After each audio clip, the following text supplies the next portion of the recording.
Em fevereiro aconteceu uma tragédia, porque no começo de fevereiro eu terminei o meu noivado e no dia 14, um dia antes do meu aniversário, meu pai morreu. Olá, tudo bem? Para quem não me conhece, me chamo Rafael Brum, tenho 27 anos. Talvez você pode me conhecer como o mato-grossense no Goiás. Bom, mas para você conhecer hoje o Mato Grossense no Goiás, a gente precisa voltar lá atrás, bem atrás. E eu vou te contar um pouco, bem pouquinho, da minha história. E talvez que essa história seja de motivação para você nunca desistir daquilo que você quer, para você nunca desistir dos seus sonhos. Bom, eu nunca imaginei e nunca me vi como vivendo da moda e sendo um influencer como eu estou sendo. Então, vamos voltar lá atrás que eu vou te contar um pouco da minha história. Eu vim da roça e eu morei praticamente na roça até meus 10 anos, 9, 10 anos. Realmente na roça. Que foi aquela época que não tinha energia, não tinha celular, não tinha internet. Foi uma época que pra gente conseguir enxergar precisava de lamparina. Colocar diesel dentro da lamparina, então nem era vela. Vela já era coisas modernas. Então nós é da época de lamparina. Bom, quando eu tinha 10 anos de idade, que a gente morava numa currutela chamado Posto da Mata, no Mato Grosso.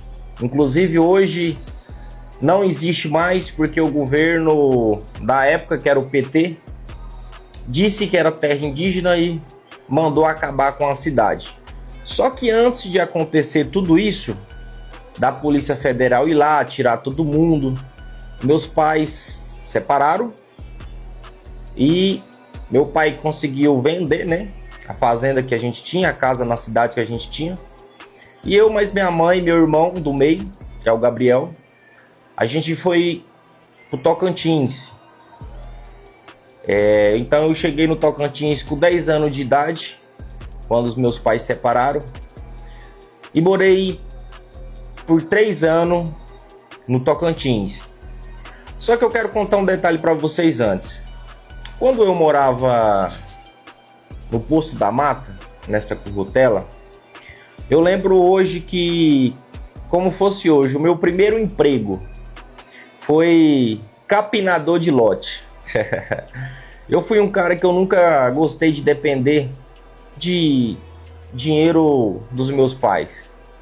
Também naquela época, minha mãe trabalhava de faxineira no mercado. Meu pai tinha fazenda, mas não tinha muitas condições. E então eu sempre gostei de ter o meu dinheirinho. Então eu ia pra rua, né?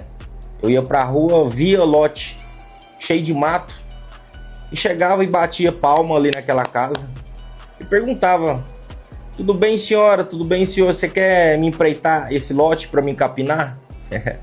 E às vezes o pessoal pagava ali 10 reais, 15 reais. E a gente limpava aquele lote, capinava. Eu lembro que o meu segundo emprego nessa cidade, Posto da Mata, foi de borracheiro. Eu ganhava 10 reais por semana nessa borracharia. Essa borracharia era uma borracharia grande, porque lá atendia muito caminhões, né? Esses caminhões que no Mato Grosso passa muito carregado de soja, de coisas. Às vezes chegava aqueles caminhão carregado, grande, e eu pequenininho, já com meus 8, 9 anos, entrava debaixo deles para colocar o macaco. E ali foi a minha trajetória. E quando eu cheguei no Tocantins, eu fui morar 3 anos, que eu morei 3 anos, numa cidade chamada Silvanópolis. Inclusive, eu amo muito essa cidade. Foi uma cidade onde foi ali minha adolescência, né? Que eu cheguei com 10 anos, vivi ali até meus 13. E foi ali onde tudo começou a andar. A gente morava, né? Eu morava com meus avós e a minha mãe. e meu irmão. E aí, o meu primeiro emprego eu lembro que foi num supermercado, chamava Super Pig. Quem é de lá vai saber muito bem. E eu entrei lá como badeco, ficava lá, não tinha nada para fazer em casa, eu ia pro colégio e ficava à toa, ia para lá ajudava a embalar uma mercadoria, ajudava a fazer reposição. Às vezes no começo não ganhava nada, às vezes ganhava um refrigerante, ganhava uma bolacha. E ali eu comecei, fiz amizade. Inclusive eu sou muito grato, né, ao dono desse mercado, que é o Super Pig. A gente chama ele de Pig. Para mim é um paizão que me adotou. E a gente chegou lá, a gente era muito humilde, né? Então ele praticamente me adotou. Me dava roupa, me levava para sair com ele. Então assim, foi um cara que me abraçou muito. Tenho uma gratidão muito grande por ele. E eu lembro que eu fiquei nesse mercado mais ou menos uns 2 anos e pouco que eu fiquei trabalhando. Aí depois a gente já começou a faturar um dinheirinho por mês, né? A gente começou a ganhar. Mas eu lembro que a gente ia fazer o acerto, eu não pegava nem R$1, ficava era devendo, de tanto que eu comia bolacha, refrigerante, coisa de menino, de adolescente. E eu lembro que quando eu saí desse mercado, eu fui trabalhar de vaqueiro. Fui trabalhar de vaqueiro em uma chácara, fica 5 km da cidade. Então eu fiquei ali por mais ou menos uns 6 meses. O salário era melhor. Então eu lembro que eu recebia ali uma média de R$600 por mês. E eu estudava à tarde. Então eu ia de manhã, colocava comida para os bichos. Ficava lá até 11 horas da manhã, entrava 8, saía 11. Ia para casa, tomava banho, e eu ia estudar. E saía do colégio, eu voltava lá para colocar comida para os bichos. E aí, cara, nessa época eu jogava bola. Eu gostava muito de jogar bola. E o meu sonho era ser jogador de futebol. Era o meu sonho. Como sonho, eu acho que de toda garotada, né? Que começa a vida. E eu lembro que minha mãe, ela não deixava eu fazer nada. Eu não saí, tudo que eu queria fazer. Se eu fosse sair para outra cidade, ela não deixava. E eu lembro que um amigo meu, lembro como fosse hoje, o Ruslan, ele chegou para mim e falou: Rafael, vamos fazer um teste lá em Goiânia? Eu falei para ele: você é louco, cara, minha mãe não deixa não. E o meu sonho era isso. Mas quando ele me falou isso, eu comecei a fazer a preparação com ele. Preparar, correr, ter um preparo físico. E aí eu cheguei na minha mãe, conversei com ela. E a surpresa veio. Minha mãe deixou, cara. E aí eu vejo tudo como foi a mão de Deus. Deus já vinha escrevendo a minha história. E então eu precisava levantar uma grana para mim vir fazer esse teste. Aqui em Goiânia, atualmente onde eu moro, eu já tinha um irmão que morava aqui. Meu irmão é o meu irmão mais velho, o Daniel. Ele morava aqui já com os irmãos dele. Desculpa. Já morava aqui com os amigos dele. E eu tenho um tio, que é o tio Cleito. Também para mim é um paizão. Que é um cara que, quando eu cheguei em Goiânia, um cara simplesmente me abraçou. Mas vamos voltar um pouquinho. Quando eu falei que eu vim, eu precisava levantar grana. E como que eu fiz? Eu não tinha dinheiro, eu já não estava trabalhando. E aí tinha um cara, um rapaz, precisando de um menino, de um garoto, para ir com ele, que ele tinha montado uma horta. Então todo dia, 5 horas da manhã, ele precisava ir para essa horta molhar. Molhar ali, né? Alface, enfim, uma horta completa. E aí eu comecei a trabalhar com ele. Então eu acordava 4h30, nós encontrávamos 5 horas da manhã e fui todo dia com ele por um período para mim conseguir um dinheirinho e vim para Goiânia para mim fazer esse teste. Na época eu lembro que a gente veio para fazer o teste no Vila Nova. Quem é daqui de Goiás sabe, na categoria de base. Nessa época o Vila jogava a Série C e a gente veio. Eu lembro que chegando em Goiânia a gente não conseguiu fazer o teste. Aí ele tinha arrumado um outro teste para nós, também a gente não conseguiu. E ele voltou e eu fiquei aqui em Goiânia. Então eu fiquei morando com meu tio me abraçou. E nessa época, meu tio conseguiu um emprego para mim de menor aprendiz na Assembleia Legislativa. E eu comecei a trabalhar, né, com um deputado. E logo comecei a estudar de novo aqui em Goiânia. E aí que começa a nossa rotina aqui em Goiânia. Meu tio chegou em mim e falou: olha, Rafa, a gente agora vai, você e seu irmão, que é o Daniel, que já morava aqui em Goiânia, vocês agora vão morar sozinho.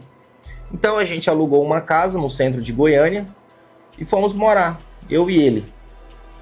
E comecei a trabalhar, fiquei 1 ano e meio nesse emprego, na Assembleia Legislativa, trabalhando de menor aprendiz, meu contrato acabou. Só que como eu não tinha terminado meu ensino médio, então não tinha como eles me contratar.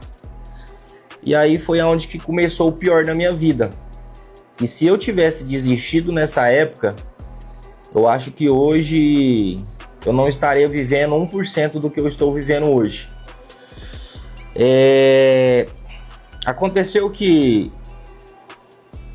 quando eu saí do menor aprendiz, eu tinha 18 anos, não tinha experiência em carteira assinada, que eu nunca tinha assinado minha carteira. Então foi muito difícil para mim arrumar emprego, muito difícil, comecei a passar necessidade. Eu lembro que eu abri a geladeira dessa casa onde a gente morava e não tinha nada para comer, só tinha água. E meus irmãos falavam assim, eu lembro perfeitamente, meus irmãos falavam: cara, vai embora pro Tocantins, vai lá pra minha mãe, fica lá. E nessa época eu já estava na igreja, então eu comecei já a minha jornada na fé. E eu falava para eles: eu não vou, eu vou ficar aqui, eu vou persistir, eu vou insistir e Deus vai me honrar. E aí eu lembro que eu fiquei um tempo desempregado. Eu lembro que quem é daqui de Goiânia sabe que tem um restaurante comunitário de R$2, na época era R$1. Então eu lembro que eu não tinha R$1 para mim comer. Às vezes meus irmãos que pagavam para mim. E às vezes eu comia o almoço e deixava um pouco para a janta. Então foi um pouco bem doloroso essa fase. Mas eu orando, persistindo, e Deus abriu uma porta. Fui trabalhar de estoquista. Então fui trabalhar de estoquista nessa empresa. Fiquei 5 meses, depois saí, fui para outra empresa. E fiquei mais uns 6 meses. E dificuldade, muita dificuldade. E aí eu lembro que uma época eu fui vender pano de chão no sinaleiro. Quem é daqui de Goiânia sabe que é a Avenida 85, que ela começa ali na Praça Cívica. Então foi bem ali naquele ponto. Eu vendi pano de chão naquele sinaleiro ali, para ver se eu conseguia, né, ganhar um dinheirinho. Só que aí a minha vida começou a mudar quando eu fiz uma loucura na minha vida. Eu sempre gostei de trabalhar por conta própria, eu sempre gostei de eu ganhar o meu dinheiro. Então um dia eu falei, eu vou abrir uma loja de roupa. Eu não tinha R$1, eu não tinha nada. E eu sabia que o meu irmão, ele tinha uma grana guardada. Olha só o que eu fiz, cheguei nele e falei: Daniel, bora abrir uma loja de roupa nós dois? Aí eu falei pra ele: ó, eu já fui lá, já olhei o ponto, já negociei, tá tudo certinho. Só falta nós ir lá e assinar, e a mulher vai parcelar pra nós e tal. E ele perguntou: e a mercadoria? Eu falei: não, já arrumei também um cara que vai fornecer pra nós. Então nós abriu essa loja de roupa. Só que antes dessa loja tá aberta, esse meu irmão, ele saiu fora. E aí eu já tava com as coisas organizadas. Nessa época eu tinha 18 para 19 anos. Eu peguei e dei continuidade. E aí é onde começa a minha história na moda. Porque eu comecei a fotografar, né? Comecei a fazer foto no celular para mim mesmo, para minha loja que eu tinha abrido. Então eu comecei, aí eu entrei na academia, comecei a pegar um corpo, comecei a ser mais vaidoso, comecei a me cuidar. E eu lembro que começou um desejo dentro de mim de ser modelo. Começou de ser modelo. E aí eu procurei uma agência. E eu lembro que, inclusive, eu cheguei nesse tio meu, que é o tio Cleito. Ele trabalhava, inclusive, até hoje, né, da Assembleia Legislativa. Eu cheguei nele e falei, tio, eu fui numa agência de modelo e tal. Expliquei pra ele. Ele falou, cara, mexe com isso não, sai fora disso. Vai estudar e tal. E então, assim, eu ouvi ele, né, ali naquele momento, por respeito. Mas dentro de mim isso não saiu. E aí eu falei, não, eu vou continuar. Então, eu lembro que eu ganhei umas aulas de curso, fiz um pouquinho de curso e aprendi a fazer pose, né? Ter comportamento. Então eu continuei. No começo eu fazia muita gravação, né? Fiz gravação para Novo Mundo, Unimed, o governo de Goiás, pro Detran. Então eu comecei a fazer muitas gravações. E fui ajuntando ali meu portfólio. E o trem começou a andar. E aí, até que um dia eu decidi sair dessa agência. Eu saí dessa agência e comecei a trabalhar por conta própria. E eu fiquei mais ou menos uns 2 anos trabalhando de modelo, fazendo outras coisas. Comecei a vender semi-joia para ajudar na renda. Fiz bala de coco recheada para ajudar na renda. Então eu sempre me movimentava. Eu nunca gostei de ficar parado. Comecei a me movimentar, só que focado na moda. E no começo foi muito difícil, porque às vezes eu ia até os meus clientes e eu batia perna na 44, na Bernardo Saião, né, que são os polos aqui de Goiânia, onde tem loja de roupa. E aí, às vezes ganhava muito não, mas eu fui plantando. Então o segredo da vitória é plantar, vai plantando, porque uma hora essa semente ela vai germinar, essa semente ela vai dar fruto. E aí comecei a colher, então minha imagem começou a correr. E aí eu larguei tudo e comecei a ser modelo fotográfico, viver da moda. E logo em seguida eu comecei a namorar sério. E desse relacionamento eu fiquei noivo, né? A gente ficou 1 ano e 10 meses junto com o noivado. E entrou um momento muito complicado na minha vida, que foi esse ano, em janeiro. Janeiro foi um momento muito complicado, janeiro e fevereiro, porque as coisas praticamente estavam tudo bem, já estava com a minha vida estabilizada, já estava faturando aquilo ali que eu queria no mês, mas aconteceu algo pior. Eu tive que cuidar do meu pai, que isso é uma outra história que qualquer momento eu vou contar para vocês. Então meu pai estava morando comigo, com grandes problemas de saúde, trouxe ele para morar comigo, comecei a cuidar dele. E em fevereiro aconteceu uma tragédia. Ele internou, ficou 30 dias na UTI, né? Respirando por ventilação mecânica, aparelhos, enfim. E eu faço aniversário dia 15 de fevereiro. Então as coisas começaram a acontecer de uma forma muito ruim, porque no começo de fevereiro eu terminei o meu noivado e no dia 14, um dia antes do meu aniversário, meu pai morreu. Foi um baque muito grande. Então imagina você passando o seu aniversário, que é uma coisa, um momento bom, né? Um momento de alegria.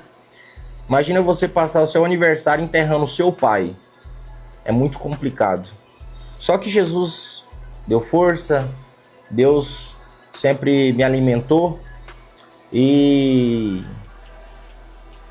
passou o momento daquela fase ruim de término de noivado, de perder o meu pai. Começou as coisas boas vir, porque eu persisti. Então o segredo da vida é persistir, você nunca desistir, nunca olhar para trás, porque eu tinha tudo para não dar certo na vida. Eu tinha tudo para acontecer o pior